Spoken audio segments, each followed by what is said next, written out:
Hey guys, SuperHorrorBro Mike here, and in today's video we're actually going to be talking about Five Nights at Freddy's Security Breach. I actually released a video last week where we looked at the Security Breach statues and it gave us a little bit more information about both game mechanics and characters appearing in this game, and of course this game, Security Breach, was scheduled to release in 2020. The original teaser on scottgames.com of course had that little 2020 logo in the bottom, and you know, Scott has been saying this whole time we're aiming for a late 2020 release, and unfortunately guys, today it has been revealed that the release date for Five Nights at Freddy's Security Breach is not going to be 2020, but it is going to be instead early 2021.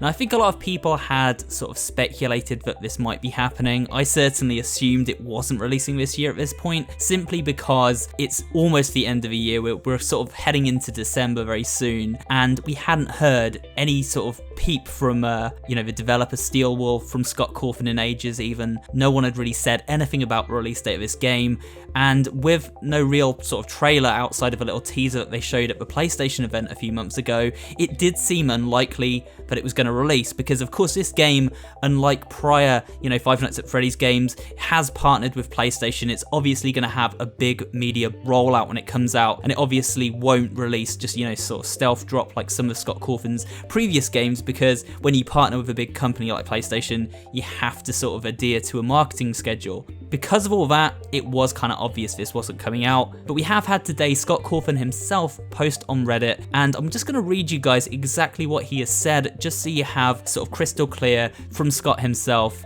what's happening with this release date. So sit back, relax, I'll read you the statement, and then after I've read you this statement from Scott, what we'll do is just have a little chat about what I think about this delay, about my thoughts on the game, and generally wrap up the video in a relaxed style. So here we go. Hey everyone, I'm going to talk about the release date for Security Breach. There has been some confusion about it since I listed 2020 as the release year on the first teaser, but now that's obviously looking less likely. Now I'm not going to insult anyone's intelligence here by coming up with some lame analogy to explain what happened, I'll just talk straight with you. So it's like I wanted to bake this cake, right? And Steelwolf was like, hey, we can bake that cake. And I was like, it needs to be baked by Christmas. And they were like, we can bake it by Christmas. But then I checked the oven, like last month, and said, hey Steelwolf, this cake is like 3 times bigger than it was supposed to be. And they were like, yeah, it's gonna be great. And I was like, yeah, but it's not gonna be baked by Christmas. It's still gooey in the middle. So we had to make a choice. Should we trim the cake and make it smaller for Christmas, or should we let the cake keep baking for a few more months, leave it as a 3-tier cake, and add frosting, ice cream and sprinkles? We discussed and decided to let the cake keep baking. But hey, in all seriousness, I'm sorry that it's not going to be ready as soon as planned. These conversations did happen, sort of. When I got the first alpha, I actually did complain about the fact that the game was huge, and I didn't see any way it could get finished on time. It's a huge and ambitious game, and with the added complications of everybody working from home this year, it just wasn't going to be ready in time for Christmas without cutting content. But I wasn't willing to do that because it all looked amazing. Wait until you see Montgomery Gators golf course. As it stands now, 2021, it will be worth a wait. Early, not late 2021.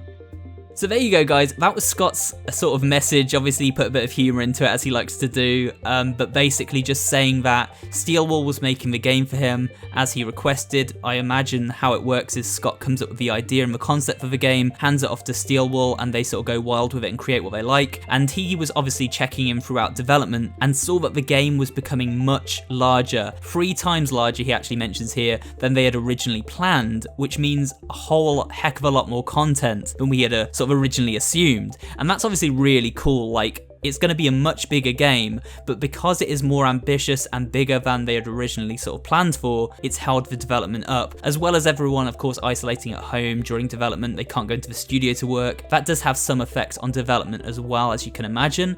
So with this, he's just basically saying the reason for the delay is mainly because the game is far more ambitious now. That's actually really exciting to hear, and I don't think we should be sort of frustrated with this delay at all. I mean, early next year, I'm guessing it's probably coming February or March sort of time, and that's not really a huge wait. Of course, this year we've had a lot to contend with, and I think it's better for everyone that they take their time, because you can only release a game once, and you can patch stuff, but You know, getting that good first impression is very important for a developer, for the sales of a game, obviously for people's enjoyment, and so it's definitely, in my opinion, the right thing to do. It would be sad to have heard that they released it in time for Christmas, but to do so they'd had to cut 30% of the game down or something. I think it's a much better option what they're doing, putting the game out with its full content as Steelwall had envisioned. And obviously Scott did say he was frustrated originally by the size of the game, you know, hoping that it would release for Christmas as intended, but then when he actually played it, he realized it was such a great game they'd made. So really, we should be super excited by this. We know that this game is going to be free roam, at least in parts. It's going to have probably puzzles, mini games, maybe even some stealth and combat mechanics in there. This just seems like it's going to be totally different from any kind of Five Nights at Freddy's game we've played before. So it is a bit delayed, but again, we will play it when it comes out, and in the meantime, I do have some theory ideas for this game that I would like to explore in a future video, so that should be coming soon. I'm going to start looking into some theories for Security Breach in the near future, so do look forward to that. But all in all, it has been delayed, and that is the main takeaway here. Delayed because it's a bigger game than before, and I couldn't be more excited for it because hearing this makes it seem more real. You know, suddenly we know it is coming in a few more months, as Scott said here, as long as everything goes smoothly. It's much more ambitious than he had ever envisioned himself. And, you know, there's plenty of Five Nights at Freddy's games we can go back and check out in the meantime. Certainly, it's nice to see that the end is in sight. You know, like, we're not going to be waiting years for this thing, or even 6 months by the sound of it. It seems like it's coming out in the spring or the very late winter even, and it sounds like February is going to be a packed month. Because if this does drop in February, we've got Little Nightmares 2. I have a feeling that maybe the new Bendy game might come out as well then, because of the anniversary of Bendy, of course, happening in February. And then, you know, if Five Nights at Freddy's comes out in February as well, that's 3 major horror games we were waiting for, all coming out the same month. Of course, the end of January, we also have Dark Deception Chapter 4, which is going to be like really cool. I can't wait for that one. So yeah, all these big horror games sound like they're dropping in January or February of next year, and that's just going to be an insane time. Like, I'm going to be working overtime getting all these videos ready for you guys. For those of you who like watching my Let's Plays, my theory videos, my secrets videos, there's going to be so much content coming in January, February, March. We don't have a firm release date for Security Breach, but I have to imagine it's coming around the first or at latest second quarter of the year, going by what Scott's saying here. But of course, nobody knows for sure, and game development can change. It's you know, it's a fluid process, so we might sort of get another delay, who knows. But for now, we have got a rough release date, and it's nice to have that confirmed by Scott, because he has been quiet for a very long time about this game. But of course, we need to make sure that we respect everybody who's working very hard on this game. Send them well wishes, you know, don't bombard them with like frustration. They need our support at the moment. Obviously, 2020 has been such a hard year for everyone.